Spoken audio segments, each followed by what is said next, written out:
Assalamualaikum warahmatullahi wabarakatuh. Pada kesempatan kali ini, saya akan menjelaskan tentang alternatif-alternatif strategik.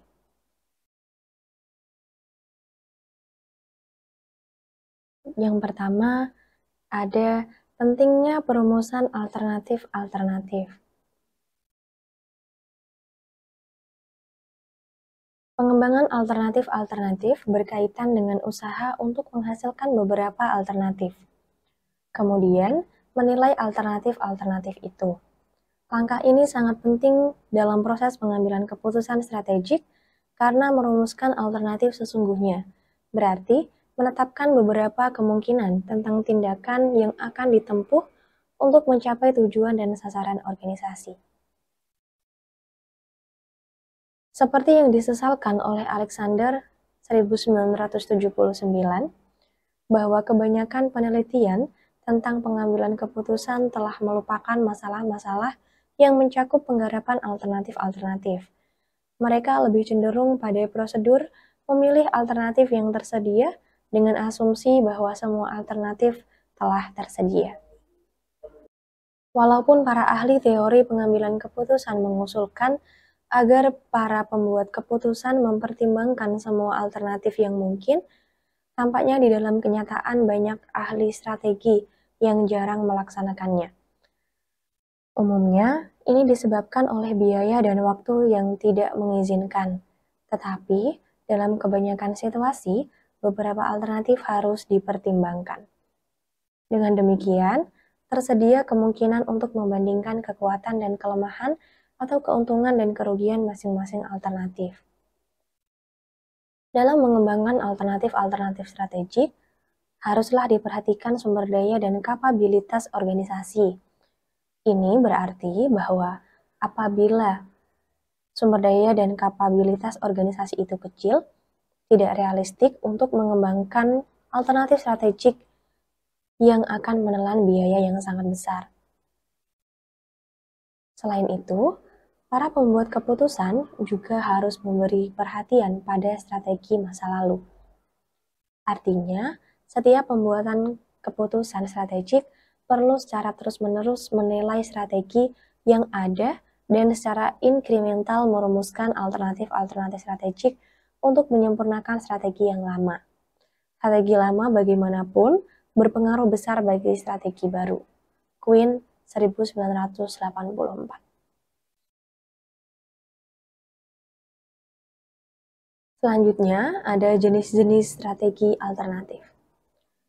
Alternatif-alternatif strategi ditetapkan setelah para eksekutif rampung menganalisis SWOT seperti dibahas pada bab sebelumnya.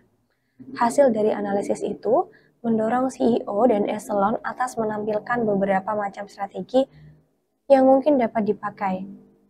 Whelan dan Hunger 1990, Beers 1984, Thompson dan Strickland 1980. Strategi-strategi ini kebanyakan digunakan dalam kalangan bisnis, tapi uraian di sini disesuaikan dengan keperluan organisasi publik dan non-profit.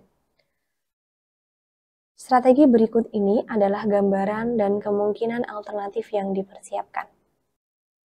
Apabila salah satu hasil perpaduan dari berbagai faktor strategik mengatakan bahwa organisasi Anda tidak perlu dikembangkan lebih jauh, tidak memproduksi sesuatu yang baru, tidak memperluas, ingin tetap seperti sekarang, mau status quo, maka Anda dapat memakai strategi yang disebut strategi stabilitas.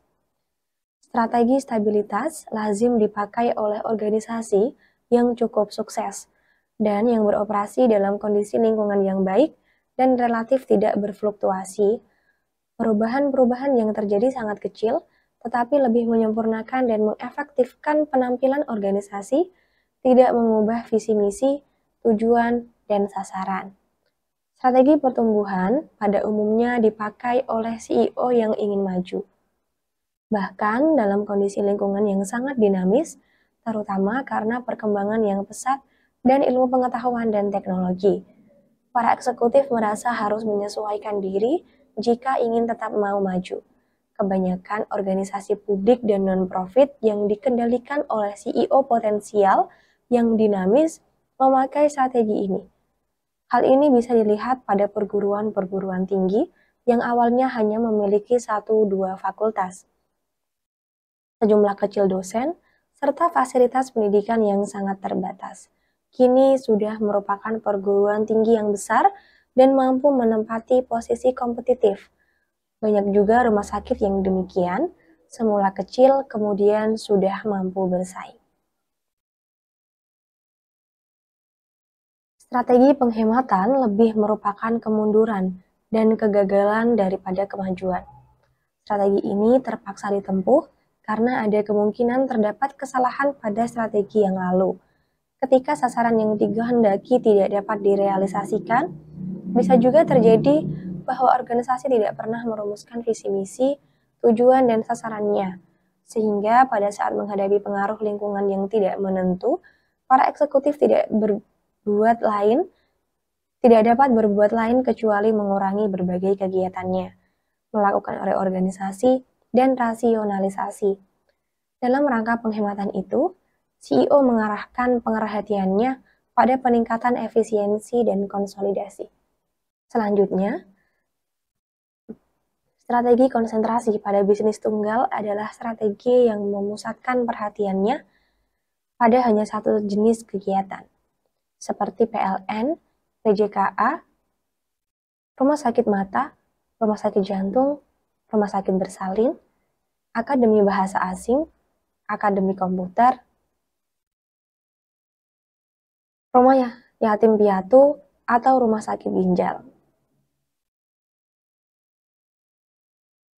Strategi konsentrasi ini mempunyai banyak keuntungan dan kekuatan, antara lain visi, misi, tujuan, dan sasarannya lebih terarah. Lebih mudah dikelola, tidak kabur, lebih mudah mengendalikan efisiensi dan efektivitas, dan karena itu hasilnya lebih jelas kelihatan. Dengan mengkonsentrasikan secara baik pada satu jenis aktivitas saja, maka organisasi itu akan lebih mampu menaiki tangga kompetitif. Semua jenis sumber daya, tenaga, keahlian, dana, waktu, dan energi dipusatkan pemanfaatannya untuk satu visi misi yang jelas. Tidak tersebar sehingga dapat menjamin efisiensi yang tinggi. Kecil kemungkinan bahwa para eksekutif akan membagi waktu dan tenaganya ke berbagai unit lain karena memang unit-unit yang lain itu tidak ada. Kalaupun ada, sedikit atau kecil sekali. Oleh karena eksekutif mengarahkan perhatiannya pada satu jenis produk, maka mereka dapat menumbuh kembangkan kreativitas dan berinovasi, serta berpeluang untuk mempercepat laju pertumbuhan organisasi. Bukan itu saja, organisasi dapat mengembangkan semua sumber daya manusia lebih baik, terutama dalam hal disiplin dan profesionalisme melalui pelatihan yang lebih terkonsentrasi.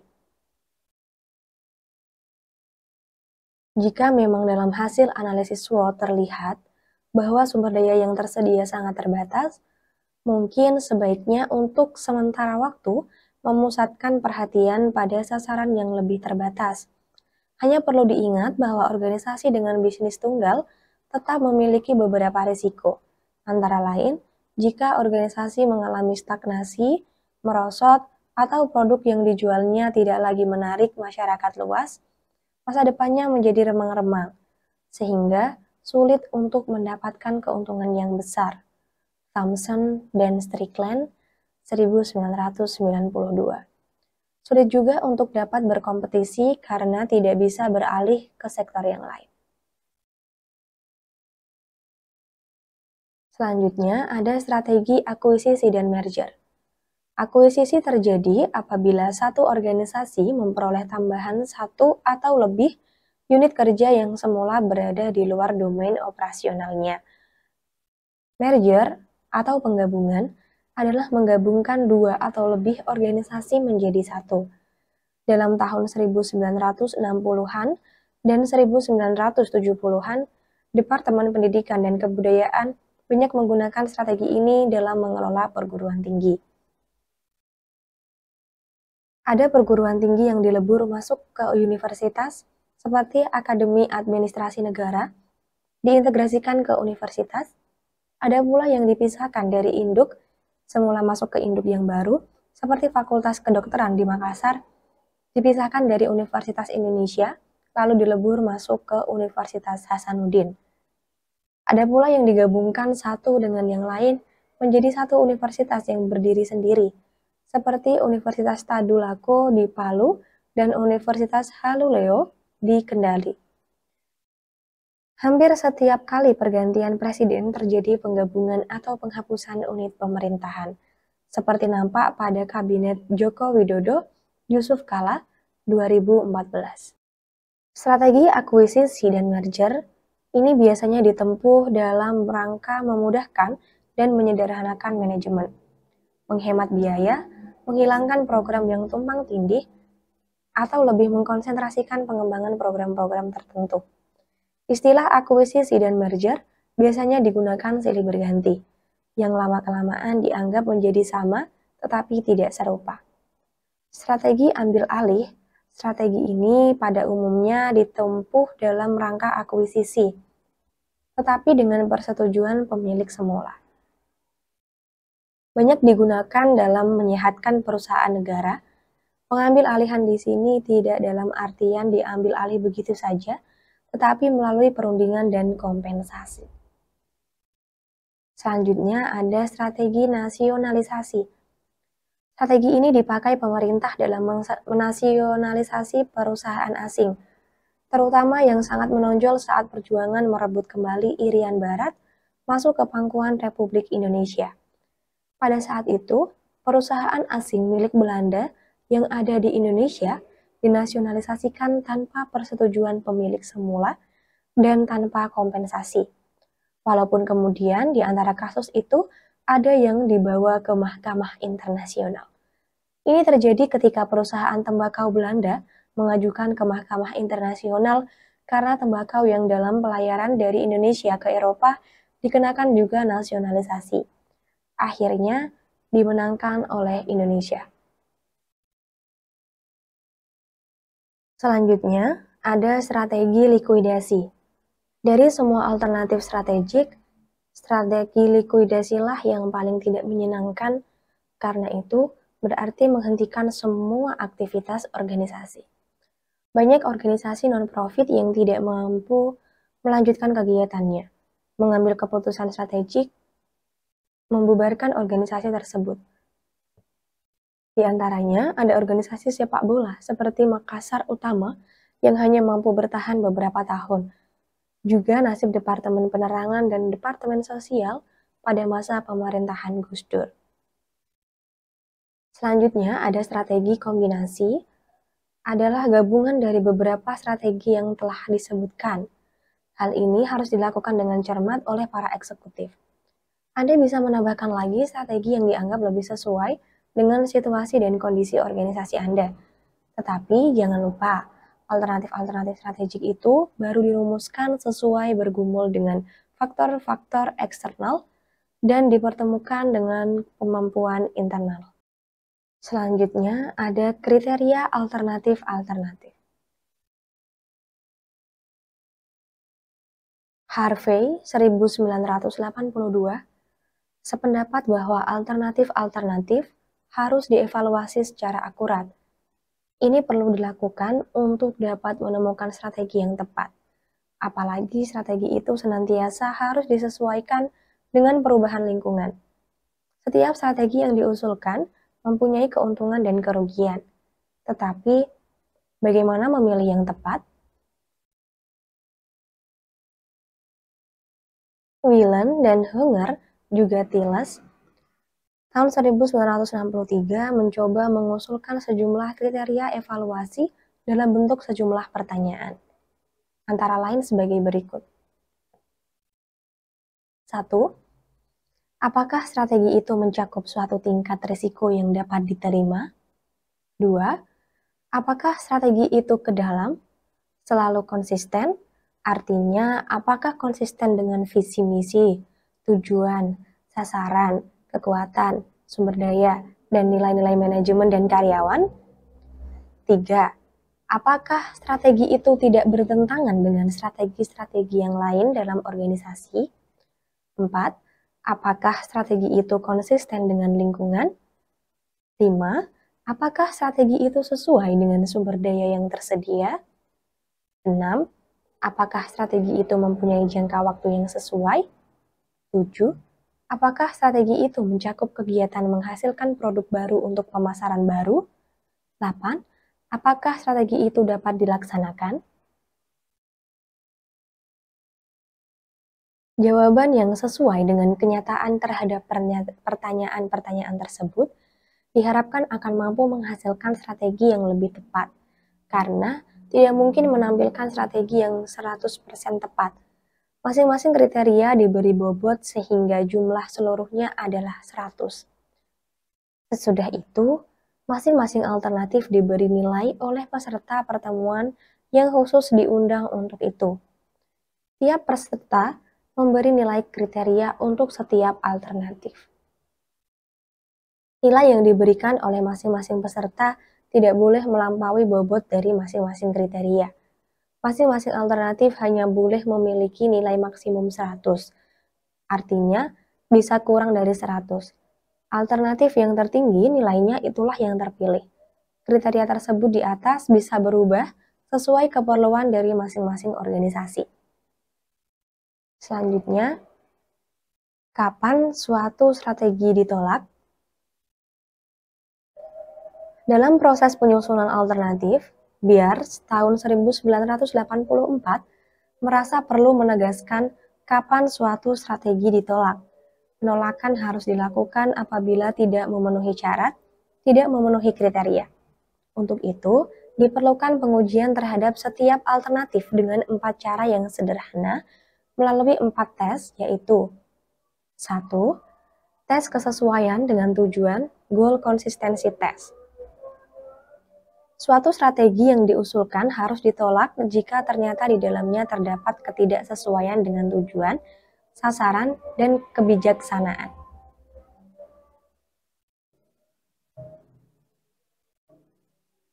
2. Tes kerangka acuan atau frame test. Suatu strategi yang ditawarkan patut ditolak bila tidak mampu menghasilkan keuntungan dalam salah satu sektor sebagaimana dituangkan dalam kerangka acuan. 3. Tes kompetensi.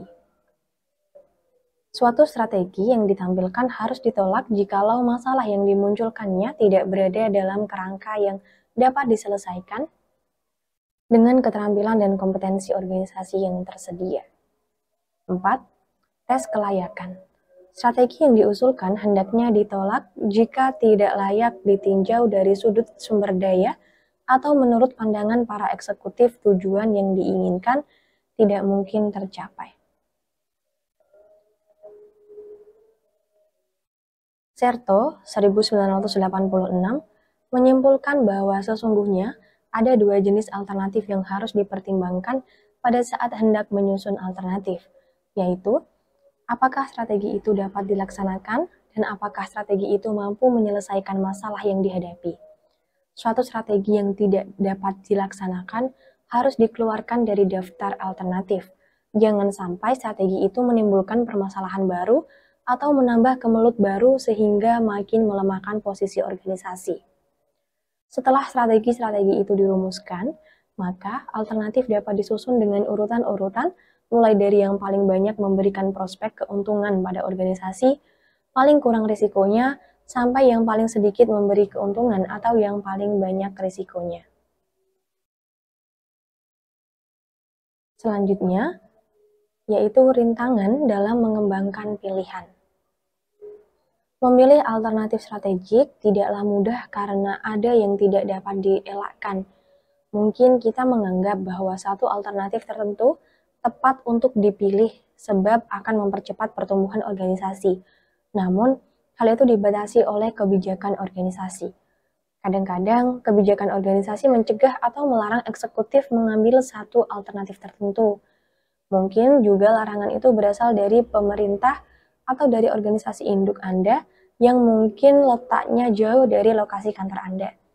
Larangan-larangan atau rintangan serupa perlu dipantau sebelum mengembangkan alternatif-alternatif. Serto sendiri melihat bahwa ada beberapa limitasi yang bisa mencegah suatu alternatif untuk dipertimbangkan, yaitu pertama, faktor biologis. Misalnya, faktor manusiawi dalam organisasi yang mungkin kurang tepat untuk melaksanakan strategi itu. Kedua, faktor fisik, yaitu berupa fasilitas fisik organisasi yang sangat minim, sehingga belum memungkinkan mendukung pelaksanaan alternatif tersebut. Ketiga, faktor teknologi, yaitu tingkat teknologi yang dimiliki organisasi belum sesuai dengan alternatif-alternatif tertentu. Dan keempat, faktor ekonomi. Misalnya, alternatif yang ditampilkan akan terlalu banyak memakan biaya. Selanjutnya, ada keunggulan komparatif. Dalam membuat keputusan strategik, para pengambil keputusan tidak boleh melupakan salah satu atribut dari setiap alternatif yang ditampilkan, yaitu unsur kompetitif. Unsur kompetitif inilah yang memberi dorongan bagi setiap pelaksana keputusan untuk betul-betul berusaha dengan keras merealisasikan apa yang dikehendaki dari keputusan dimaksud. Istilah komparatif dan kompetitif digunakan silih berganti dengan pengertian yang relatif sama. Sebagaimana sudah disinggung, kalau istilah kompetitif lebih banyak dipakai di kalangan bisnis, maka istilah komparatif umumnya dipakai untuk organisasi non-profit dan publik. Hal ini dapat dipahami karena istilah kompetitif cenderung ditujukan pada pencapaian keuntungan yang sebesar-besarnya, sedangkan organisasi publik dan non-profit tidak mengutamakan keuntungan finansial.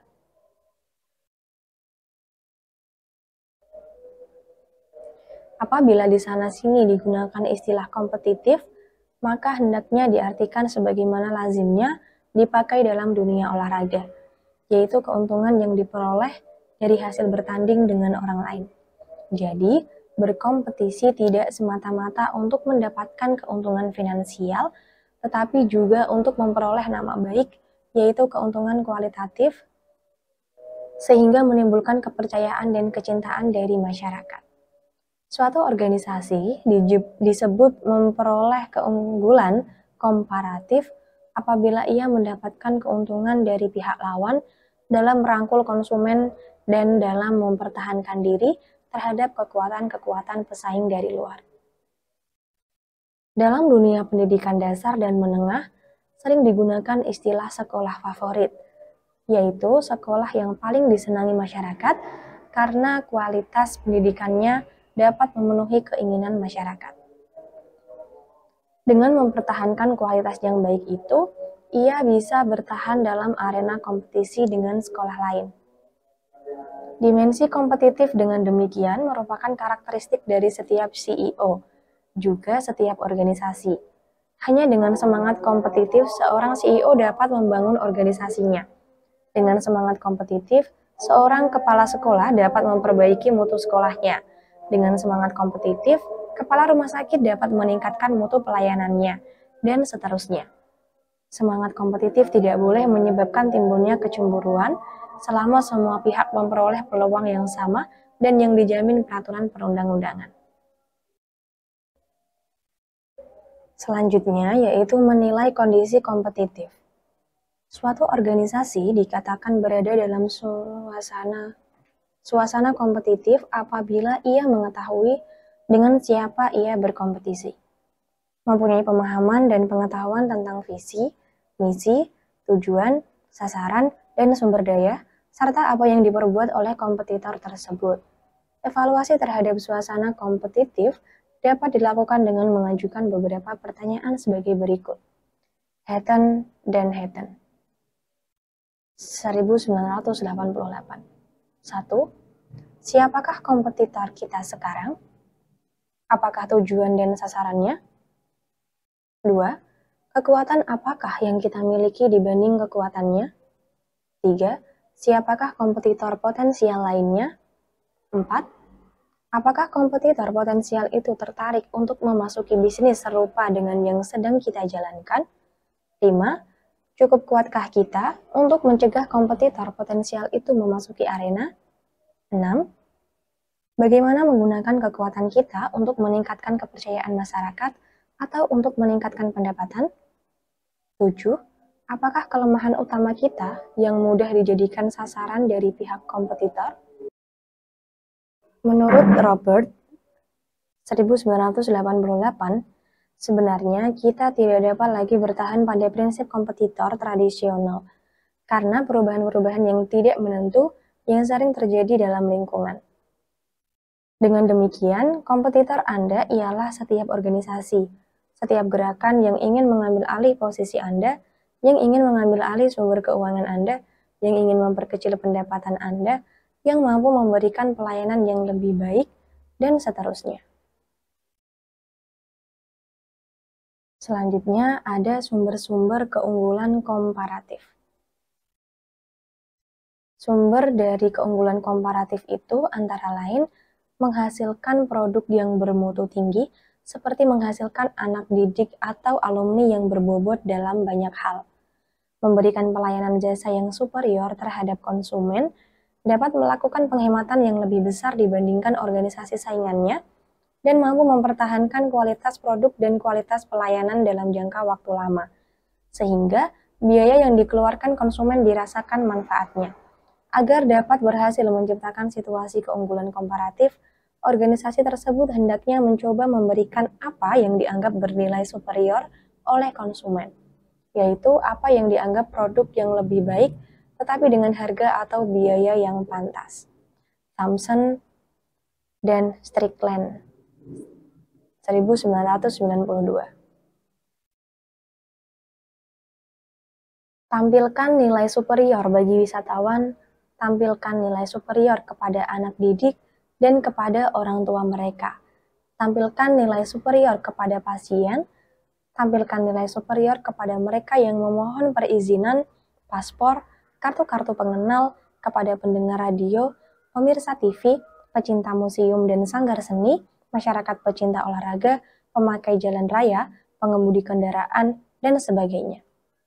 Ilustrasi di atas mencoba memberikan informasi bahwa posisi kompetitif dapat dinikmati oleh suatu organisasi apabila ia mampu menampilkan nilai superior. Tidak perlu keuntungan itu dalam bentuk keuangan, tetapi dalam bentuk nilai tersendiri, karena memang pada dasarnya organisasi publik dan non-profit bukanlah organisasi yang mengutamakan keuntungan finansial seperti organisasi bisnis. Selanjutnya ada memilih alternatif strategik. Memilih alternatif artinya menjatuhkan pilihan atas suatu alternatif strategik tertentu yang terbaik. Apabila dalam evaluasi alternatif ternyata ada alternatif yang mempunyai bobot superior, hal itu akan memudahkan pengambil keputusan menjatuhkan pilihannya. Bobot itu terutama dilihat pada atribut prima yang menonjol dari alternatif tersebut. Atribut prima ialah karakteristik-karakteristik yang unik yang memiliki nilai tinggi. Selain itu, sejumlah kriteria harus dibuat sehingga sebenarnya pemilihan alternatif itu didasarkan pada multi kriteria. Dalam proses memilih itu, taktik yang perlu ditempuh adalah menghilangkan satu demi satu alternatif-alternatif yang tidak memenuhi kriteria. Taktik ini disebut elimination by aspect. Note 1989. Jadi, pemilihan alternatif hanya dapat dilakukan setelah para eksekutif selesai mempertimbangkan setiap alternatif dengan masak-masak. Setiap alternatif pada dasarnya mempunyai kedudukan yang sama karena masing-masing telah memenuhi kriteria. Unsur kompetitifnya telah diperhitungkan dan konsekuensi-konsekuensinya juga telah dianalisis. Masing-masing mempunyai kekuatan dan kelemahan. Dengan demikian, sesungguhnya CEO dapat menjatuhkan pilihannya pada alternatif yang menurut pemahaman dan jangkauan rasionalitasnya. Itulah yang terbaik, yang paling atraktif. Sekian, wassalamualaikum warahmatullahi wabarakatuh.